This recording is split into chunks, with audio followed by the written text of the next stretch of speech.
का श्लोक श्लोक संख्या। अ, हम्म प्रसिद्धम। श्लोक संख्या कौन सी थी? आई थिंक तव कथामृतम वाले श्लोक पे थे हम। तो श्लोक संख्या 9 का हमने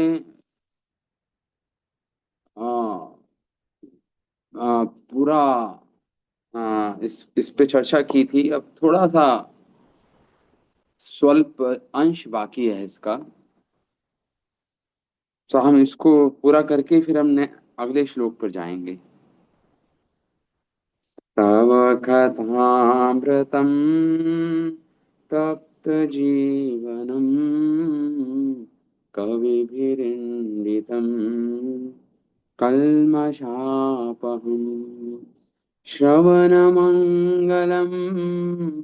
श्रीमदाततम् भुवि गृह्णन्ति ये भूरिदा जना। तो इसमें गोपियां भगवान की कथा अमृत, जो भगवान की कथा है, कृष्ण कथा, उसको कह रही हैं। वो मानो वो जो विरह तप्त ताप दग्ध जो गोपियों का हृदय है, उसके लिए ये कथा अमृत के तुल्य है भगवान की कथा। क्यों? इस कथा के कारण ही एक दूसरे से जब कथा करते हैं कृष्ण, मत गत प्राणा बोधयंत परस्परम, गीता भी कहती है, एक दूसरे से परस्पर मेरी ही कथा चर्चा करते हैं भक्त जब मिलते हैं तो। हाँ, तो गोपे कह रही हैं कि इस कथा के कारण ही हमारे अभी प्राण बचे हुए हैं इस देह में। ये तो कब तक कब के छूट जाते हैं आपके वेरे में। ये गोपियां कह रही हैं यहाँ पे। हम्म और ये केवल हमारे लिए नहीं, ये कथा, कृष्ण कथा, ये तो बड़े बड़े ब्रह्मा शिव आदि सनक आदि आत्माराम जैसे महान ज्ञानी गुणी जन, उनके लिए भी, उनके भी द्वारा इसकी संस्तुति की गई है, इसकी प्रशंसा की गई है, इसकी आ, वह भी कृष्ण कथा के महत्व को जानते हैं। ये कृष्ण कथा ये तो हुई थी जब परीक्षित महाराज के पास केवल 7 दिन बाकी शेष आयु के बाकी थे। तो पूछ रहे थे जिसकी मृत्यु 7 दिन के अंदर होने वाली है, उसको क्या करना चाहिए, क्या सुनना चाहिए, कैसे रहना चाहिए, क्या करना चाहिए। तो उस समय सुखदेव गोस्वामी वहां पर उपस्थित हुए और उन्होंने कृष्ण कथा की, कृष्ण कथा की। तो ये कृष्ण कथा बड़े बड़े देवताओं के लिए, बड़े बड़े ऋषि मुनियों के लिए अ, ये कृष्ण कथा की संस्तुति करते हैं वो। और फिर कुछ विशेषण बता रही है कृष्ण कथा की। श्रवण मंगलम, जो सुनता है उसके जीवन में शुभधा, मतलब शुभ हो जाता है, शुभता आ जाती है उसके जीवन में। हम्म और फिर कह रहे हैं श्रीमद आततम। श्रीमद आततम मतलब ये कथा सर्वव्याप्त है भक्तों के द्वारा। हाँ, और सर्वोत्कृष्ट है और सर्वव्याप्त है। फिर कह रहे हैं यहाँ पे, जो इन कथाओं को बांटता है दूसरों को, भू विगृणंति ते भूरिदा जन, वो सब भूरिदा है, मतलब सबसे बड़े दाता हैं वो। जो इस संसार में जगह जगह जिसको बांटते हैं इस कृष्ण कथा को, वो भूरिदा जना है, परम दाता है। उनसे बड़ा कोई दाता नहीं है, ये गोपियां स्वयं बोल रही हैं अपने मुख से। तो इसकी हमने चर्चा की।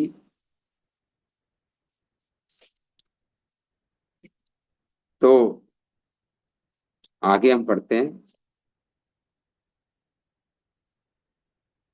तो यहाँ पे श्लोक आता है 12वें स्कंद का, श्रीमद् भागवतम का। शौनक आदि मुनियों के प्रति सुखदेव गोस्वामी बोल रहे हैं। सूत गोस्वामी। तदेव रम्यम रुचिरम नवम नवम, तदेव शश्वस्मनो महोत्सवम्, तदेव शोकाकर्णावशोषणं नृणाम्, यत् उत्तम श्लोकायशोऽनुगीयते। कह रहे हैं तदेव रम्यम रुचिरम नवम नवम। ये कृष्ण कथा है ना, ये जितनी बार सुनोगे आपको नई नई नई नई प्रतीत होगी। आपने कितनी बार भागवतम की में कृष्ण की बाल्य लीला, कृष्ण की पोगंड लीला, कुमार लीला सुनी है, फिर भी जब भी सुनते हैं नई नई ही प्रतीत होती है, क्योंकि ये आध्यात्मिक विषय है। तो यहाँ पे यही कह रहे हैं कि कृष्ण कथा अति रम्य लगती है, हमेशा अत्यंत रुचिर होती है और नव नव नवायमान प्रतीत होती है कृष्ण कथा। तदेव शस्व मनसो महोत्सव, मानो मन के लिए ये महोत्सव हो ये कृष्ण कथा। हाँ, इसमें उत्तम श्लोक भगवान, उत्तम श्लोक यशो अनुगीयते, यशोगान किया हुआ है। इस कृष्ण कथा में यशोगान होता है, इसलिए कृष्ण कथा ही सर्वरोचकता के कारण सब साधना पथ पर किसी प्रकार की रुकावट नहीं। फिर संसार के पाप पुण्य तो अति तुच्छ विषय हैं। देखिए कृष्ण कथा में कोई रुकावट नहीं, अहतुकी अप्रतिहता है, भागवतम कहती। अहेतुकी मतलब बिना किसी कारण के। ऐसा नहीं कि आपने पुण्य किए पिछले जन्म के इसलिए आपको कृष्ण कथा मिली सुनने को, या आप नहीं सुन पा रहे हैं क्योंकि आपके बहुत बड़े बड़े पाप हैं पिछले जन्म के या इस जन्म के, इसलिए आपको कृष्ण कथा नहीं, उसका अवसर नहीं मिल रहा है सुनने का। कहते हैं ऐसा नहीं है, श्लोक कहता है कि पाप पुण्य तो बहुत तुच्छ वस्तु है, ये कृष्ण कथा की प्राप्ति में कोई बाधा नहीं बन सकते बड़े बड़े पाप। और कृष्ण कथा की प्राप्ति में पुण्य पर्याप्त नहीं है कि जिससे कृष्ण कथा आपको सुनने का अवसर मिले। हाँ, ये यहाँ पे इस बात को कह रहे हैं। तो पाप पुण्य से परे है ये कृष्ण कथा, इस संसार का विषय नहीं है। महाप्रभु कह रहे हैं कि कलमशाप, हम जब शब्द बोल रहे हैं गोपियों ने, कि ये सारे पापों को नाश करती है ये कृष्ण कथा। तो यहाँ पे तोषणी टीका में श्री राजीव गोस्वामी लिखते हैं, कलमश का अर्थ है पाप। कृष्ण कथा उनके नाम के आभास, भगवान के नाम के आभास से कोटि कोटि जन्मों में महापातक, अति पातक ज्वलंत अग्नि में रुई की तरह भस्म हो जाते हैं। भगवान की नाम, शुद्ध नाम से भी नहीं, शुद्ध नाम की परछाई मात्र से, एक कृष्ण नाम करे सर्व पाप नाश, प्रेमेरा कारण भक्ति करे ना प्रकाश। एक कृष्ण नाम सारे पापों को नष्ट करने में अपने आप में पर्याप्त है। और केवल पाप ही नष्ट नहीं करता, वो तो उसका आनुषांगिक फल है। मुख्य फल तो है प्रेमेरा कारण भक्ति करे न प्रकाश, भक्ति का अंकुर का सिंचन करता है ये भगवान की कथा, भगवान का नाम। क्योंकि कृष्ण कथा, कृष्ण नाम, कृष्ण रूप, कृष्ण गुण में कोई अंतर नहीं। प्रेमेरा उदय होए प्रेमेरा विकार, श्वेत कंप पुलक आदि गदाधा, गदा गद गद अश्रुधा। ये कृष्ण, ये एक बार सुनने से कृष्ण कथा ये प्रेममय हो जाता है, प्रेम में विभल हो जाता है मन। और एक भक्त के अंदर श्वेत कंप पुलक आदि गदगद अश्रुधार, प्रेम के अश्रु नेत्रों से बह उठते हैं। अनायासे भव क्षय कृष्णेर सेवन, एक कृष्ण नामेरा फल पाइए तो धन। अनायासे भव क्षय हो जाए, सरलता से, आसानी से इसका भव बंधन से मुक्ति होती है जीव की। और कृष्णेरा सेवन, जब वो कृष्ण का सेवन करता है, एक ना कृष्ण नामेरा फल ही पाई यही तो धन, वो धन उसको प्राप्त होता है एक कृष्ण नाम से। एनो कृष्ण नाम यदि लय बहुबार, तबु तबु यदि प्रेम नहीं नहीं अश्रुधार। अगर कई बार नाम ले लिया और फिर भी अगर आंखों से अश्रु नहीं बह रहे, तो समझ लो हम अपराध युक्त नाम ले रहे हैं। तबे जानी अपराध ताहाते प्रचुर, कृष्ण नाम बीज तहे ना है अंकुर। कृष्ण भक्ति का बीज तो बोया हुआ है हृदय में, भूमि, हृदय की भूमि पर, लेकिन अंकुरित नहीं हुआ है। नहीं तो इतनी बार नाम लेने पे तो हमारे आंखों में, नेत्रों से अश्रु बहने चाहिए, पुलक आ जाना चाहिए शरीर में। तो ये कलमशापम। अब श्रवण मंगलम, कृष्ण कथा तो सुनते ही, जैसे ही ये हमारी श्रवेंद्रियों का स्पर्श करती है कृष्ण कथा,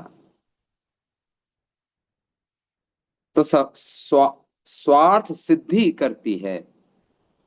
अर्थ विचार की भी अपेक्षा नहीं, कि आपको कृष्ण कथा समझ आ रही है नहीं, इसकी कोई अपेक्षा नहीं करती कृष्ण कथा। वो तो अपना प्रभाव डालती है। फिर अगर उसका अर्थ भी समझ आ जाए, तो एक साधक को सर्वबोध हो जाए, इसमें क्या आश्चर्य की बात, जब बिना अर्थ की बोध के कृष्ण कथा सुनने मात्र से अपने हित हित सधता है, स्वार्थ सिद्धि होती है, तो अगर अर्थ बोध हो जाए तो फिर इसमें कहना ही क्या। कृष्ण कथा इतनी शक्तिशाली है कि ये हमारी श्रवेंद्रिय, हमारे हमारे कर्ण को छूते ही हम्म, भगवान वहां पे प्रकट हो जाते हैं। इसलिए श्रीमद् भागवतम के मंगलाचरण में ही पहला ही श्लोक है, सर्वोदय हृदय अवरुद्धित अवरुद्ध, तत्र कृतिभी शुश्रुभि तत्क्षणात्। ये कृष्ण कथा जो सुनता है, उसके हृदय में भगवान उसी क्षण अ, कैद हो जाते हैं। कृतिभी शुश्रुभि तत्क्षणात्। कृष्ण कथा सुनना तो दूर, केवल इच्छा मात्र से कृष्ण कथा को, कि आपकी इच्छा हुई कि आज कृष्ण कथा सुननी है, उससे ही कृष्ण भगवान हृदय में अवरुद्ध हो जाते हैं। सद्यो अवरुद्धते अत्र कृतिभी शुश्रुभि तत्क्षणात्। अवरुद्ध हो जाते हैं भगवान। इसलिए जीव गोस्वामी पाद लिखते हैं, जी ईश्वर आकर्ष्य विद्या रूपत्वात्। कृष्ण कथा ईश्वर को आकर्षित करने वाली महाविद्या रूप है। देखिए, जहां कृष्ण कथा होती है, केवल जीव के लिए तो रुचिकर है ही ये, लेकिन स्वयं भगवान के लिए भी रुचिकर है। वो कृष्ण कथा सुनना चाहते हैं। ये बड़े ही विचित्र बात है। जब द्वारका में सुभद्रा देवी जब द्वारका में रोहिणी माता कथा कर रही थी। भगवान की व्रज की कथाएं जो महिषीगण सुनना चाहती थी, भगवान की पटरानियां, महिषीगण द्वार। तो उस समय जब रोहिणी माता ने कथा आरंभ की तो कृष्ण बलराम भागते भागते आए कथा सुनने। तो इसलिए जीव गोस्वामी कह रहे हैं, ये कृष्ण कथा तो भगवान को भी आकर्षित करती है। ऐसा ना हो तो सुनते ही, इच्छा करते ही श्री कृष्ण हृदय में अवरुद्ध क्यों होंगे? अगर ऐसा ना हो तो कृष्ण क्यों अवरुद्ध हो जाते हैं कृष्ण कथा सुनने की इच्छा मात्र से? श्रील विश्वनाथ चक्रवर्ती ठाकुर लिखते हैं श्लोक पर, श्रवण मंगल पर, श्रवण मंगलम तत्क्षणादेव शुश्रुभि तत्क्षण मारभ्य तेषाम सर्वेक्षण। जिन लोगों के हृदय में जिस मुहूर्त में कृष्ण ईश्वर अवरुद्ध होते हैं, उनके मन में तभी से श्री कृष्ण सुनने की कथा सर्वदा विद्यमान रहती है। देखिए, उसी क्षण कृष्ण अवरुद्ध होते हैं, जिस क्षण से उसके हृदय में, और पुनः पुनः उसको कृष्ण कथा सुनने की इच्छा जागृत है, उसके मन में विद्यमान रहती है। श्री कृष्ण कथा सुनने की इच्छा सर्वदा विद्यमान रहती है उसके हृदय में। अर्थात अभी तो श्रद्धा उत्पन्न हुई भी नहीं है। आदौ श्रद्धा तथा साधु संगा तथा भजन क्रिया तथा अनर्थ निवृत्ति स्यात्। निष्ठा, रुचि, आसक्ति, ये अलग अलग क्रम है भक्ति में विकास, भक्ति में विकास करने का। लेकिन अभी अभी कोई श्रद्धा के स्तर पे भी नहीं है। अगर वो भी कृष्ण कथा सुनने मात्र बैठ जाता है, वो केवल कि चलो लोग बैठे हैं मैं भी बैठ जाता हूं, और कोई शुद्ध वैष्णव कथा कर रहा है, तो कहते हैं उसके हृदय में भी प्रेम का उदय होता है। बहुत जल्दी वो सारे कर्म को लांघ कर प्रेम की लेवल तक पहुंच जाता है। इसलिए कृष्ण ईश्वर उनके हृदय में अवरुद्ध होते हैं। जेबे जेबा नाई भूजे के हो, सुनीते सुनीते से हो, कि अद्भुत चैतन्य चरित्र। जेबा नाही भूजे के हो, चैतन्य चरितमिता में लिखा है। जो नहीं जानता इसका अर्थ कृष्ण कथा का, उसको एबीसी नहीं मालूम, फिर भी अगर वो सुनता है, सुनीते सुनीते से हो, कि अद्भुत चैतन्य चरित्र। ये कृष्ण चरित्र, चैतन्य महाप्रभु का चरित्र, ये ऐसी अद्भुत शक्ति है इसमें। कृष्ण उपजीवे प्रीति, जानी बेरसेरा रीति, सुनीले हाय बड़ो हित। तुरंत उसके हृदय में कृष्ण प्रीति उपज जाती है। यही, और रस, जो रस को की प्राप्ति होती है, रस तत्व को जान जाता है वो सुनने मात्र से। सुनीले है बड़ो हित, उसका बड़ा हित होता है, उसकी आत्मा का हित होता है इसमें।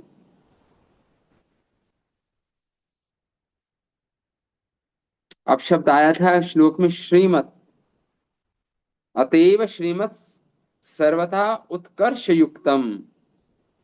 श्री कृष्ण कथा ही सभी प्रकार के साधन और सिद्धियों से उत्कर्ष है। मैंने बताया था कि कृष्ण कथा अपने आप में फल नहीं, कृष्ण कथा साधना भी है और सिद्धि भी है, साध्य भी है और सिद्धि भी है। मतलब साध्य भी है और साधन भी है, अपने आप में पूर्ण है। कृष्ण कथा सुनने के बाद क्या करना है? कुछ नहीं करना, केवल और कृष्ण कथा सुननी है। अपने आप में परिपूर्ण है कृष्ण कथा। कथा रुचे सर्वत्र वाद्यात्वात् श्रेष्ठात्वात्। कर्म संदर्भ में श्री जीव गोस्वामी लिखते हैं, कृष्ण कथा में रुचि भजन का प्रारंभ है। भजन का प्रारंभ है कृष्ण कथा, और भजन में श्रेष्ठ भी कृष्ण कथा है। ये अद्भुत विचित्र बात है कृष्ण कथा की। अद्भुत गुण है कृष्ण कथा में। प्रारंभ भी है और अंत भी है कृष्ण कथा। हाँ, तो अन्य कोई भजन ना भी हो, एकमात्र कृष्ण कथा का श्रवण हो, तो सारे कार्य सिद्धि, अर्थात प्रेम प्राप्ति और कृष्ण के चरणों में प्रेम सेवा की प्राप्ति होती है। कृष्ण सेवा मिल जाती है, कृष्ण प्रेम मिलता है और कृष्ण सेवा मिल जाती है साक्षात। बृहद भागवत अमृत में श्रील सनातन गोस्वामी लिखते हैं कि जब ये गोप कुमार वैकुंठ गए, एक गोप कुमार साधक थे, तो वैकुंठ गए, तो वैकुंठ पार्षदों ने क्या बोला गोप कुमारों को? वैकुंठ के पार्षदों ने गोप कुमारों को कहा, हे वत्स, तद्ज्ञापकश्च भज भागवत आदि शास्त्रम लीला कथा भगवता शृणु तत्र नित्यम त एव कर्णा विवरम प्रणयात प्रविष्टा सद्दे पदम भगवता प्रभवन्ति दातुम। कि हे बस, हे गोप कुमार, तुम जो भक्ति का जनक है, भक्ति का जो ज्ञापक है, भागवत आदि शास्त्रों का भजन करो, मतलब उनका सेवन करो। श्री हरि की लीला कथा भगवता शुनु तत्त नित्यम नित्यम, प्रतिदिन भागवत का श्रवण करो, लीला कथा सुनो भगवान की। ताएव करना विवरम प्रणयात प्रविष्टा, जैसे ही कृष्ण कथा कानों के प्रवरों में, कर्ण रंध्रों में, कानों के छेदों में प्रवेश करती है ये कृष्ण कथा, सद्दे पदम भगवती प्रभवंती दातुम, इससे तुरंत, सद्दे तुरंत ही भगवत चरणों की प्राप्ति हो जाती है। हाँ, इतना बड़ा महात्म्य है कृष्ण कथा सुनने का। यही बोल रही है श्रीमद् आततम, श्रीमद् भागवतम के दूसरे स्कंद में ये श्लोक आता है, पिबन्ति ये भगवता आत्मनः सताम कथामृतं श्रवणपुटेषु संभृतम् पुनन्ति ते विषया विदूषिताशयम् व्रजन्ति तच्चरणसरोरुहन्तिकम् पिबन्ति ये भगवता आत्मनः सता। जो अपने श्रवण पुटों से, अपने कानों से, जो ये परम भगवान, जो हमारे परम मित्र हितैषी हैं, उनकी कथा जो सुनता है, कथा अमृतम श्रवणम पुटेषु संभ्रतम, जो सुनता है, सुनता नहीं पीता है, पिबंती शब्द आया, पीता है वो, भगवान की कथा को पीना होता है। पुनन्ति ते विषया विदूषिताशयम, वो सारे विषय, दुर्वासनाएं, तृष्णाओं से मुक्त हो जाता है। तो ऐसा नहीं कि पहले वासनाओं से, तृष्णाओं से, पापों से मुक्त होना होगा जब आप कृष्ण कथा के योग्य बनोगे सुनने के लिए, ऐसा नहीं कह रहे यहां पर। ये कृष्ण कथा सुनने मात्र से योग्यता भी आती है, और कृष्ण कथा सुनने की, चाहे आप कितने ही बड़े पापी पातकी क्यों ना हो, अति पातकी क्यों ना हो, केवल कृष्ण कथा पर सबों का जन्म सिद्ध अधिकार है। ऐसा नहीं केवल पुण्यशाली जीवों के लिए है कृष्ण कथा, पापियों के लिए नहीं। नहीं, मैंने बताया पाप और पुण्य तो अति तुच्छ है, वो कृष्ण कथा में बाधक या सहायक नहीं बन सकते, क्योंकि वो भौतिक है पाप और पुण्य। और जो ये कृष्ण कथा है, ये परामृत है, मतलब परा वस्तु है, आध्यात्मिक वस्तु, चिन्मय वस्तु है। हम्म इसलिए कैसे बाधा कर सकते हैं पाप और पुण्य। ताएव कह रहे हैं, पुनंति ते विषया विदूषिताय स्वयं, उसका हृदय पवित्र हो जाता है सारे विषय वासनाओं से। व्रजंति तच्चरणा सरोर्वंतकम, और वो भगवान के चरण कमल के समीप पहुंच जाता है केवल कृष्ण कथा सुनने से। देखिए, सरोर्वंतिकम, भगवान के पाद पद्मों में के समीप उसका गमन हो जाता है, चले जाता है। तो इसलिए अब हमें समझ में आया कि कृष्ण कथा सारे साधनों में से सबसे उत्कृष्ट है, सबसे उत्कृष्ट है। हम्म सभी भक्ति के साधनों में सबसे अधिक शक्तिशाली है, और सारी सिद्धियों को देने वाली है कृष्ण कथा। ध्रुव महाराज ने, देखिए ध्रुव महाराज ने इतनी घोर तपस्या की, 6 महीने में उनको भगवत प्राप्ति हो गई, भगवान विष्णु प्रकट हो गए, और वो ध्रुव महाराज उनके चरणों में प्रेम सेवा की प्रार्थना ना कर, प्रेम सेवा की प्रार्थना नहीं करते भगवान से। भगवान कहते हैं, ध्रुव क्या चाहते हो तुम?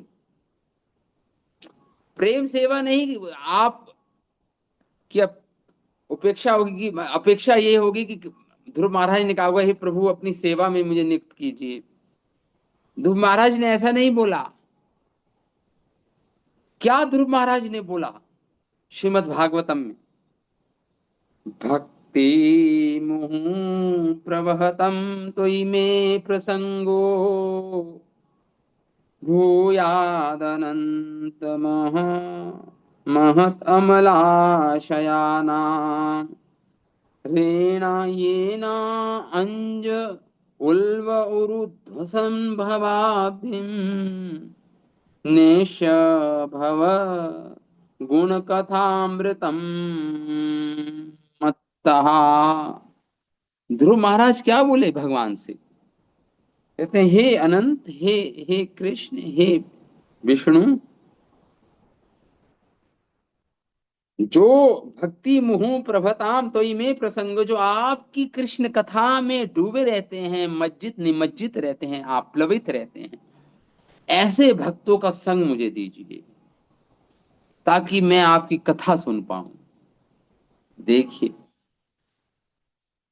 मुहु प्रभताम, जो बारंबार कृष्ण कथा, जिस समागम में, जिस संग में कृष्ण कथा सुनने का अवसर प्राप्त होता है, चलती ही रहती है कृष्ण कथा निरंतर। भूयादनंत महत अमलाशयानाम, जो अमल हैं, जो निर्ग्रंथ साधु हैं, जो शुद्ध वैष्णव हैं, जो निरंतर कृष्ण कथा सुनते हैं और कथन करते हैं, उनका संग मुझे दीजिए। ये ना, मुझे उन्हीं महत जनों का संग प्राप्त हो, और मैं उनके साथ गुणा कथामृतम, आपका गुणों का कथामृत का पान कर पाऊं, और उसमें इतना मत हो जाऊं, इतना मत होकर आपके गुण कथा के अमृत में इतना मत हो जाऊं, किस महा दुखमय दुखाल्यम शाश्वत संसार में रह रहा हूं,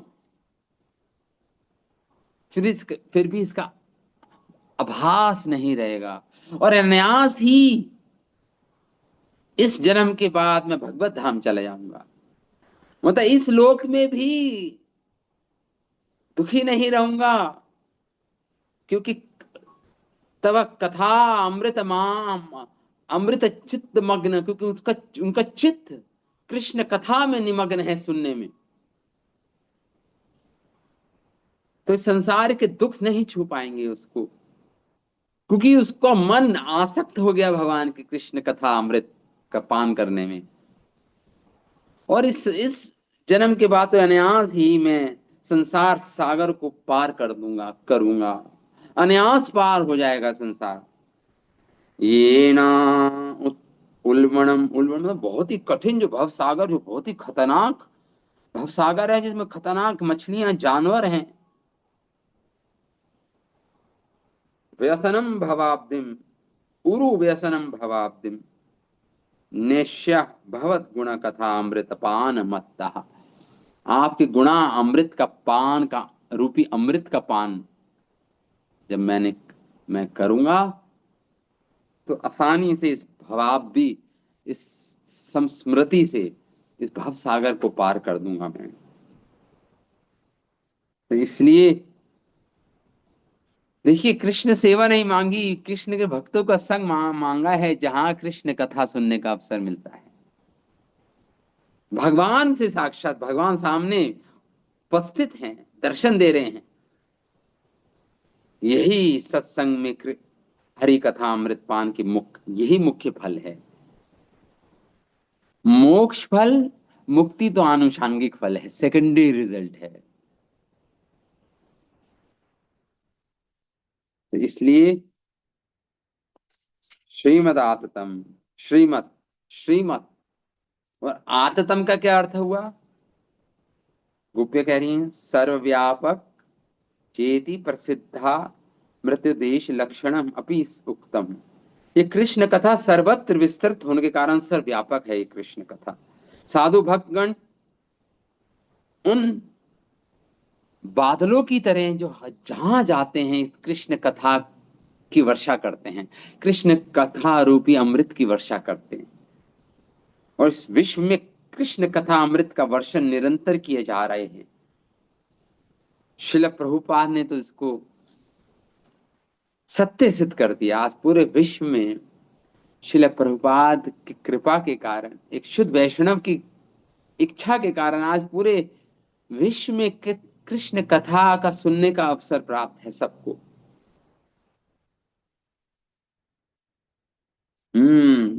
एक जैसे कादम्बनी होती है ना, कादम्बनी, बादलों का समूह जो वर्षा करता है उसे कादम्बनी बोलते हैं।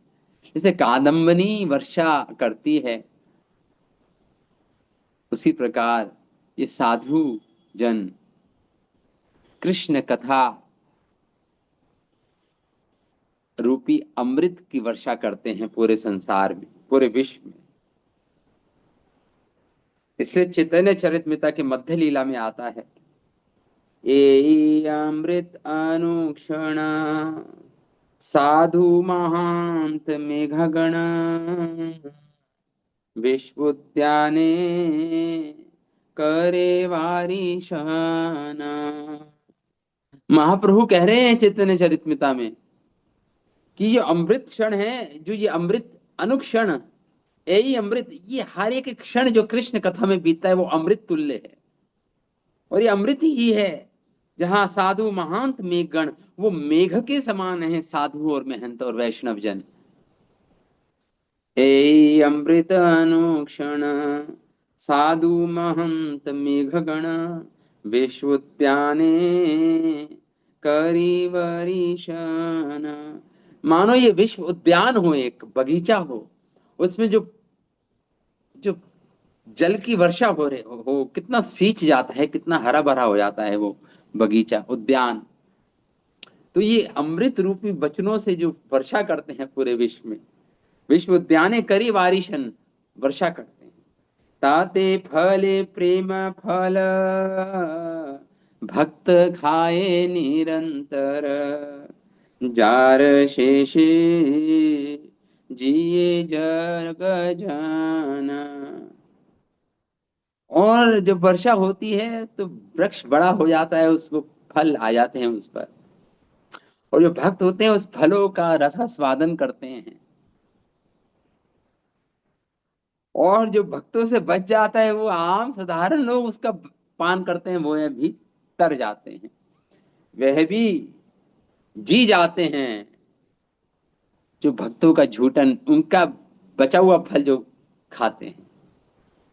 जार शेषे जिए जग जन, उनको भी तो कुछ मिल जाता है। भक्त जन तो पेट भर के पाते हैं इस कृष्ण कथा रूपी अमृत फल को। और जन साधारण लोग हैं जो भी श्रद्धा भी नहीं है, फिर भी अगर वो बैठ जाए किसी तरह कथा सुनने में, ऐसे संग भक्तों की संगति कर लें, तो जार शेषे जिए, वो भी जी जाते हैं, उनको भी मिल जाता है कुछ अवशेष। एई लीलामृत बिने खाए यदि अन पाने, तबु भक्ति दुर्बल जीवन।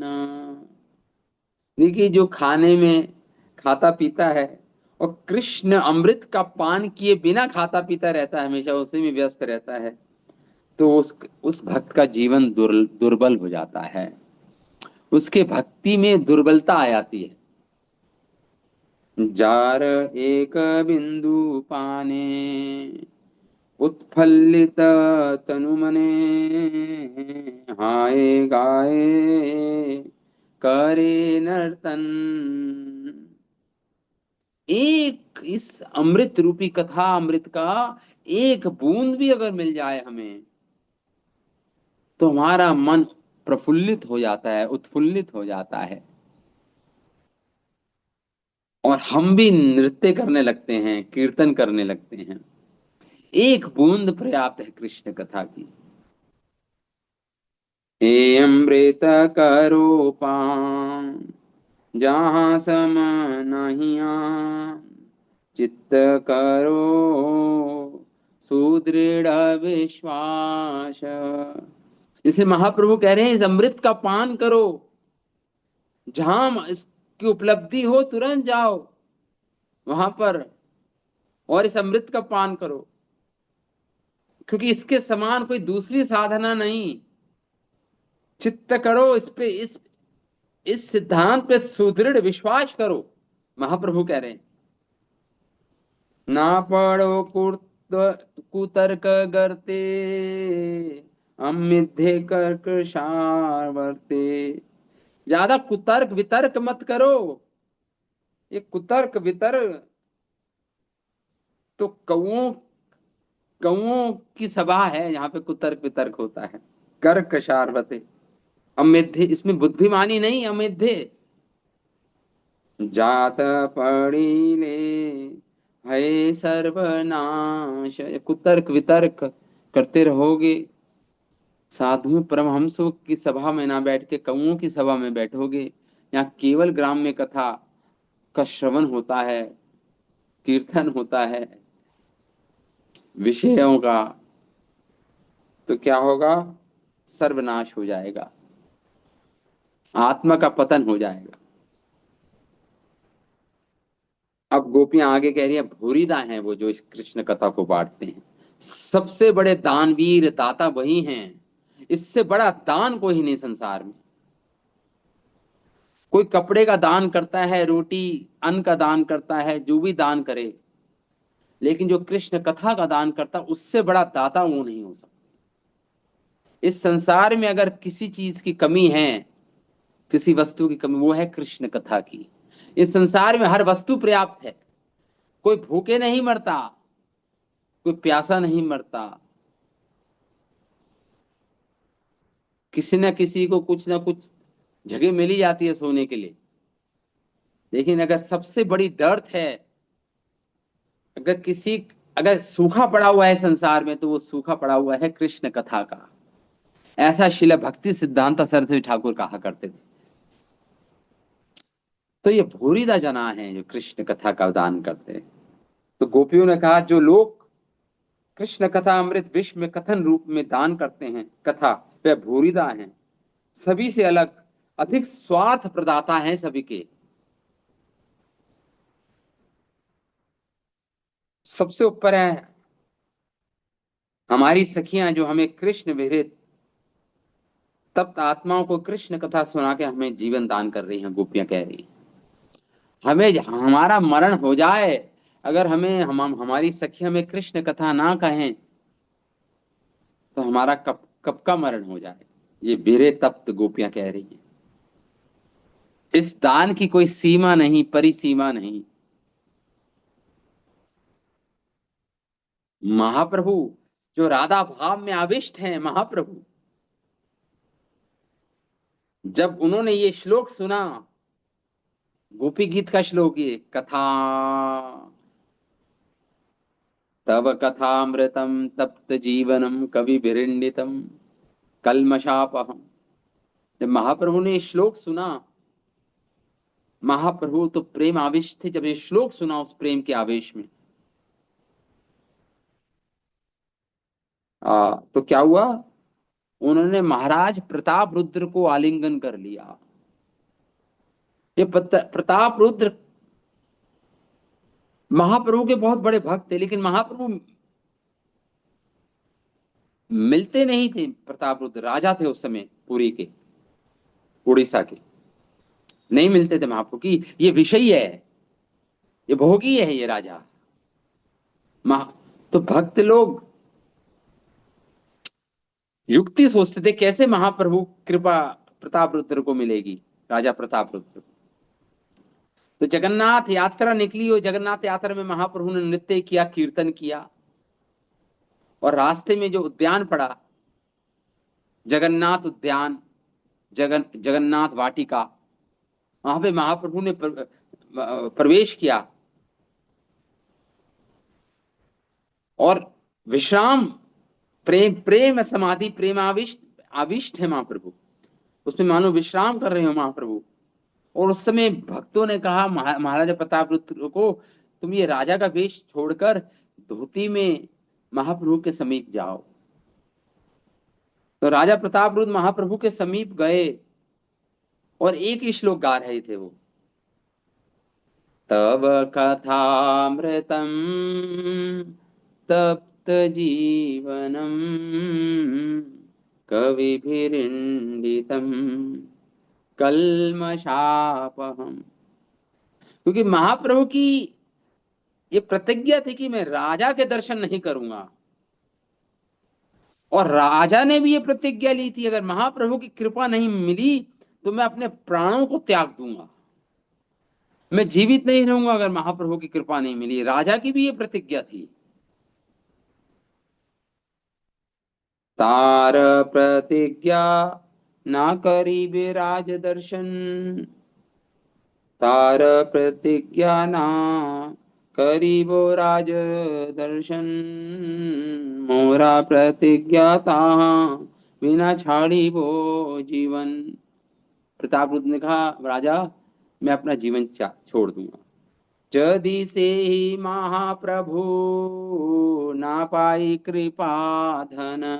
अगर महाप्रभु की कृपा का धन नहीं मिला मुझे, की व राजे की व देह सब कारण, कृपा नहीं मिली तो ये राज्य, ये देह को रख के करूंगा क्या मैं।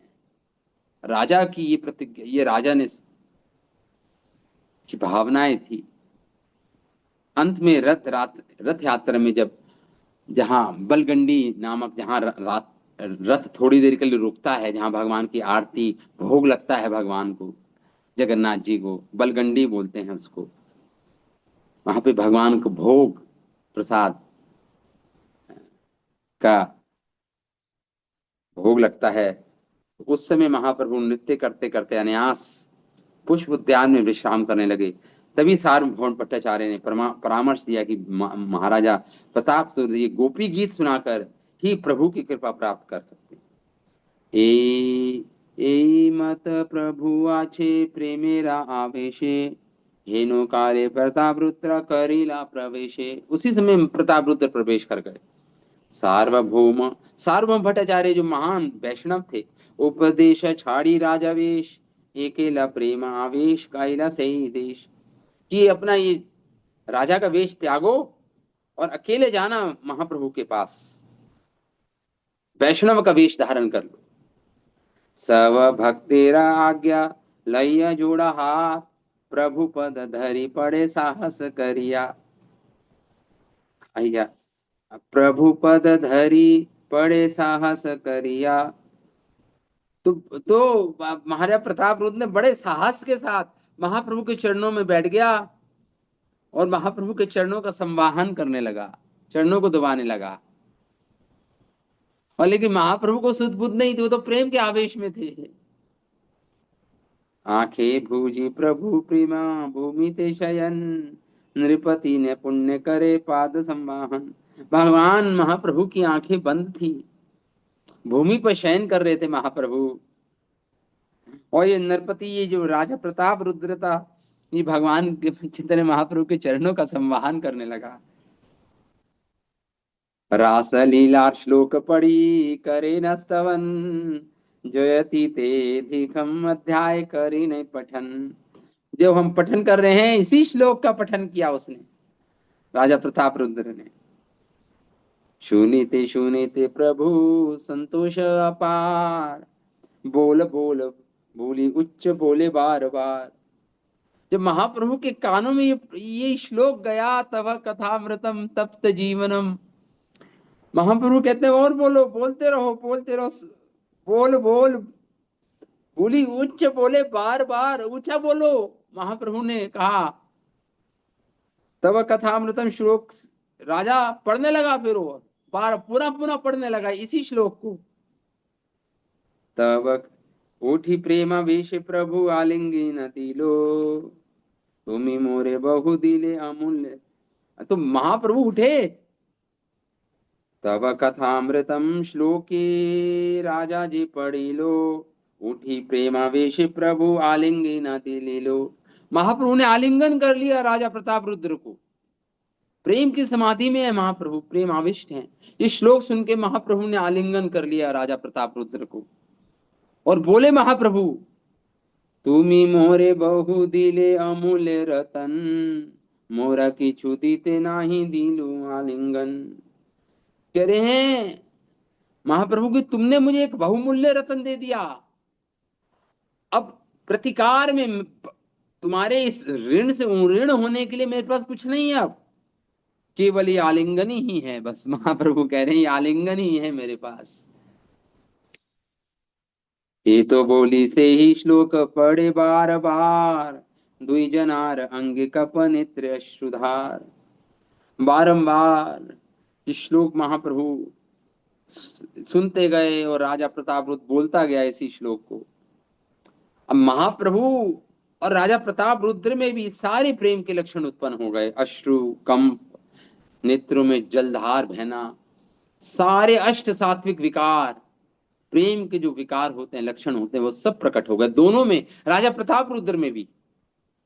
भूरिदा बोली करे आलिंगन, यह नाही जाने एहो ए कौन जन। महाप्रभु बोलने लगे, भूरिदा भूरिदा, बहुत बड़े दाता हो तुम, बहुत बहुत बड़े दाता हो तुम। भूरिदा भूरिदा बोलने लगे महाप्रभु। इस श्लोक में आया ना, सबसे बड़े परम दाता वो हैं जो कृष्ण कथा का दान करते हैं। तो महाप्रभु बोले, भूरिदा भूरिदा बोली करे आलिंगन। महाप्रभु आलिंगन किया, बार बार बारंबार आलिंगन कर रहे हैं और कह रहे हैं, भूरिदा भूरिदा, बड़े दाता हो, बहुत कृपा की मुझ पर ये श्लोक गाकर तुमने। यह नाही जाने एहो है कौन जन।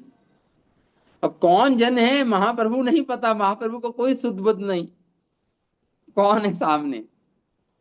प्रभु कहे के तुमी करील मोरा हित, आचंबिता आसु प्याय कृष्ण लीलामृत। महाप्रभु ने कहा, अरे तुम करीले मोरा हित, के तुम कौन हो, इतना बड़ा हित किया मेरे पर, मुझे कृष्ण लीलामृत का पान कराया तुमने, इतना बड़ा हित कर दिया मेरा तुमने, कौन हो तुम। महाप्रभु बोले, राजा कहे आमी तुम्हार दासेर अनुदास, भ्रतेरा भ्रते करो मोरो ए मोरा आश। राजा प्रतापरुद्र बहुत सुंदर तरीके से बोले। राजा प्रतापरुद्र बोले, हे प्रभु, मैं आपके दासों के दासों का दास का दास का दास का दास हूँ। डायरेक्ट भी नहीं, भगवान, मैं, हे महाप्रभु, मैं आपके दासों का दास का दास का दास का दास। भ्रत्ते भ्रत्यो करो मोरे, मुझे दास बनाओ अपना, अपने भक्तों के भक्तों के भक्तों का दास बना दो मुझे। भ्रत्ते भ्रत्ते करो मोरा, यही मोरा आस, यही मेरी इच्छा है, यही मेरी आशा है। इतना सुंदर इस श्लोक में गोपिकाओं की जो, तो ये श्लोक हमने पढ़ा, आज तो पूरा समय इसी में निकल गया। ये आरती भरी उक्ति है गोपियों की। उसकी अन्य प्रकार की व्याख्या गोपियां त्रास के साथ कह रही हैं, सखे, यदि तुम ये कहो कि अरे परम व्याकुल गोपियों, मानो भगवान कहें, तो ठीक है, फिर तुम मेरे लिए दर्शन की इच्छा रखती हो, तो तुम्हें दर्शन नहीं चाहिए, अब क्यों चाहिए तुम्हें? तुम मेरी कथामृत में ही निमग्न रहो, मेरे दर्शन और मेरी कथा में कोई अंतर नहीं। तो अब तब तुम लोग कथा में ही समय व्यतीत करो ना, तुम्हारी कथा ही तो तो मेरे दर्शन की क्यों इच्छा रखती हो गोपियों तुम, मानो भगवान ऐसा कहें। तो गोपियां कहती हैं, हे प्रभु सुनो, यदि तुम ये कहो कि हम हम परम व्याकुल गोपियां, जब तक मैं तुम्हें दर्शन देकर प्रसन्न ना करूं, जब तक तुम मेरी लीला कथा में व्यतीत करो, तो सुनो, ऐसी बात मत कहो, तुम्हारी कथा ही हमारे लिए मृत्यु स्वरूप है। तव कथामृतम, देखिए कितना अलग मीनिंग निकाल दिया। तव कथामृतम नहीं, तव कथामृतम, मृतम मतलब मृत्यु। संस्कृत के एक शब्दों का कई मीनिंग निकाल सकते हो आप। तो यही कह रही है कि तुम्हारी कथा ही मरण का कारण है कृष्ण, तुम्हारी कथा से ही हमारा जीवन प्रतप्त है, तप्त है। जैसे तप्त तेल में जल डालने से प्रज्वलित हो जाता है, आवाज आती है ना जब आप गर्म तेल में पानी डालते हो। तुम्हारी कथा ही, हमारी भी वही व्यथा है, हमारे तप्त जीवन में तुम्हारी कथा को पाप नाशक कहकर प्रशंसा की गई है। वह चाट वह तो चाटुकारों की बात है कृष्ण, तुम्हारे चापलूस होते हैं जो कहते हैं कि तुम्हारे कथा सुनने से पाप नष्ट हो जाते हैं, कलमशाप हम हो जाता है। तुम्हारी कथा सुनते ही मंगल है, व्यवहार में ये अनुभव नहीं होता, व्यवहार में तो ऐसा अनुभव नहीं होता। जो उसका उच्चारण करते हैं या हमारा उनका वर्णन करते हैं, वह भूरिदा है, वो बड़े दाता है, अरे वो तो महाप्राण घातक हैं वो लोग जो आपकी इस कथा का प्रचार करते हैं, जो उसका उच्चारण करते हैं या उसके सामने उसका वर्णन करते हैं। हम लोग छोड़कर, तुम्हें छोड़कर क्षण भर भी प्राण धारण नहीं कर सकती। हाँ, ये कह रही है गोपियां। ये दूसरा मीनिंग निकाल रहे हैं हमारे आचार्य इसी श्लोक का। हाँ, अथा गोपियां कहती है, हे कृष्ण, यदि तुम ये कहो कि तुम लोग कुछ समय प्रतीक्षा करो, मैं तुम्हें कहे अनुसार कार्य करूंगा, तुम्हारे कहे, तो उसके उत्तर में हम तुम्हारी बात पर विश्वास नहीं कर सकती, तुम्हारी कथा ही अमृत है, ये कार्य उल्टा है, तुम केवल मुंह की बात से हमें तृप्त करना चाहते हो, क्योंकि क्योंकि किंतु व्यवहार में कुछ नहीं करते, इससे हमारा जीवन और भी प्रतृप्त हो उठता है। तुम्हारी कथा से जीवन तप्त होता है, इसलिए शास्त्रकार उसकी प्रशंसा करते हैं, किंतु प्रेमिक गण तुम्हारी कथा की प्रशंसा नहीं करते। तुम्हारी कथा पाप को हरती है, लेकिन हृदय के ताप को हरने वाली निश्चय नहीं है तुम्हारी कथा। तुम्हारे हाँ, तुम्हारे इससे हृदय का ताप दूर हो भी जाए, तो चित्त को सुख देने वाली नहीं, इससे तुम्हारा कथा ऐश्वर्य से विस्तृत होती है। जगत में जो लोग तुम्हारी कथा का उपदेश देते हैं, वे भूरी अथा वे क्या है, केवल अप्रस्तुत प्रशंसा मात्र है। ये इसका दूसरा मीनिंग निकाल दिया। पंडित जन तुम्हारी कथा को पाप नाशक, श्रवण सुखद, तप्त जीवन के लिए जीवनप्रद और मृत संजीवनी बताया करते हैं। किंतु जो लोग तुमसे अनुराग रखते हैं कृष्ण, उनके लिए तुम्हारी ये कथा अमृतम विष के समान है। सुखद है या सुखदाई, ये समझना कठिन है।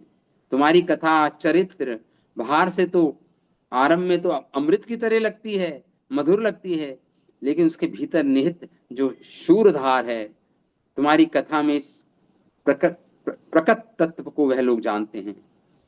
वह तुम्हारे प्रति रति रखते हैं, जो तुम्हारे प्रति रति रखते हैं उनके लिए तो वो, क्योंकि और उनकी विरह की अग्नि प्रज्वलित हो जाती है जब वो कृष्ण कथा को सुनते हैं। इसलिए ऐसा बोल रही हैं इसलिए ऐसा बोल रही हैं गोपियां। हम और प्रतापित हो गई हैं तुम्हारी इस कथा को सुनकर, और प्रगाढ़ इच्छा आ गई है तुम्हारे दर्शन करने की कृष्ण। अब हम एक क्षण भी तुम्हारे बिना नहीं रह सकते। दर्शन दो, अपने अपना मिलन दो, अपना सानिध्य दो, अपना संग दो कृष्ण। इस प्रकार गोपियां इस श्लोक में बोलती हैं।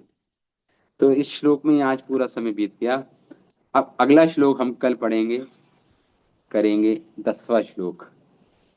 तो ठीक है, अभी मैं विराम देता हूँ इस कृष्ण कथा रूपी महाअमृत समागम को। मैं यहाँ पे कथा को विराम देता हूँ।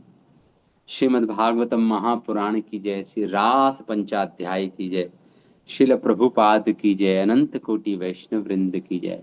निताय गौर प्रेमानंदे, हरि हरि बोल।